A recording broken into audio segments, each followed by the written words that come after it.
Ó, estamos aqui no campeonato do bairro Mutirão, tá com o organizador aqui, Antônio Carlos, e ele vai explicar pra gente como é que vai ficar a situação perante esse acontecimento que a gente tem perante a pandemia.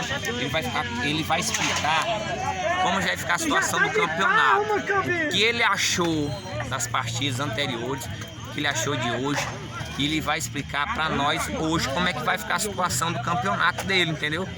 A gente tem, hoje teve 4 equipes de ótima qualidade, teve um empate 2-2 e teve a vitória do time do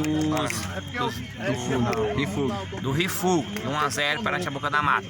Ele vai explicar tudo isso pra gente, vai esclarecer pra gente tudo hoje isso aqui. A palavra tá com você, Antônio Carlos. Pode ficar à vontade. O que eu tenho a dizer é agradecer todo mundo que tá participando com a gente aí, cara. É o seguinte, até agora só tem um time classificado, que é o Baranga, tá classificado com 4 pontos. E o Rifugo, para se classificar, vai precisar da Boca da Mata ganhar ou empatar com os amigos para poder se classificar o Rifugo, certo? Então eles estão com medo da Boca da Mata não vir mais, mas isso aí não tenho medo que a Boca da Mata vai vir, nem que seja só para cumprir tabela, certo? A Boca da Mata não tem chance mais. E sobre a pandemia aí, eu tô com o prefeito aí, certo? Inclusive ele é patrocinador do nosso campeonato e o Rock vai continuar o campeonato dele porque lá tem como ele botar só o pessoal do jogo para dentro, só os jogadores, certo? Eu aqui eu não tenho como controlar, aqui é público, eu não tenho como controlar.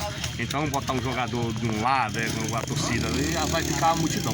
Então nesse caso nós vamos suspender agora até o dia 28, esse lockdown, e a gente vai ver o que acontece depois do dia 28. Acabando a pandemia aí, o 28 ou 21, o dia 30 primeiro, aí a gente começa o campeonato novamente com essas 4 rodadas que tá faltando para final, ok? Inclusive a festa do dia 27 não é mais 27, a gente vai ter que mudar até a data disso aí, ok, cara? Valeu, muito obrigado. Valeu.